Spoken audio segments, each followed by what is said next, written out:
My father-in-law told the family during dinner that my husband's best friend will always be part of the family, so I made her paper white when I exposed her in front of everyone. I have been married to my husband for 5 years. We've had a good relationship overall, but there's always been one issue: his girl best friend, Megan. She's been in his life since childhood, and while I've always felt a bit uneasy about their closeness, I trusted my husband and tried to be cool with it. Megan is always around. She's at our house constantly, they text all the time, and she even comes on family vacations with us. Every time I brought up how their friendship made me uncomfortable, my husband would brush it off, saying she's practically a sister and that I was overreacting. To make matters more complicated, my mother-in-law is amazing. She's always had my back and has told me multiple times that if Megan made me uncomfortable, I should talk to my husband about setting boundaries. On the other hand, my father-in-law has a very different attitude. He adores Megan and has always said that she's part of the family and that I just need to deal with it. He thinks my discomfort with their friendship is just jealousy. Fast forward to 2 months ago, my husband started acting distant, coming home late, being secretive with his phone, and just off. I had a gut feeling something was wrong,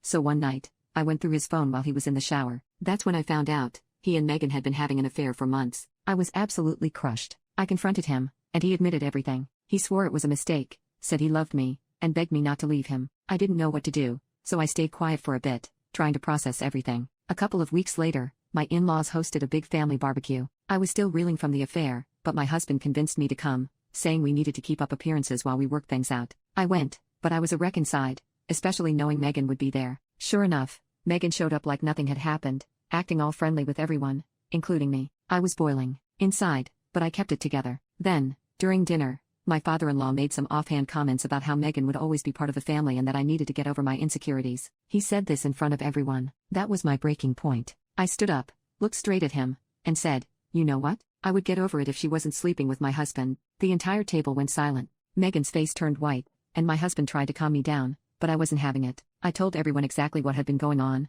the sneaking around, the lies, the betrayal. My mother-in-law was furious, but not at me. She laid into my husband and Megan, saying they destroyed our marriage and disrespected me. My father-in-law, though, had the audacity to say I was overreacting and that affairs happened but I shouldn't have aired it out in front of the family. He even defended Megan, saying she made a mistake and we should all move on. I left the barbecue and have been staying with my mom ever since. My husband keeps begging me to come home, and my mother-in-law has been supportive, but my father-in-law is telling the whole family that I'm the one causing drama and blowing things out of proportion. Update 1. I asked mother-in-law if there's something weird going on there or if she knows if he's cheated before. They have been married for 50 years. He's cheated 10 times. One that you guys might find important is he slept with Megan's mother. Maybe that's why he loves her so much. As far as she knows, he didn't sleep with Megan. The other 8 were people he worked with and one of them was an old high school friend. I will also be researching for a lawyer tomorrow morning. Update 2. Mother-in-law told father-in-law to get a DNA test with Megan or she's divorcing him. He said he will try and schedule something tomorrow. If Megan is the ex-husband's sister, that will be hilarious and would totally be their problem. Also,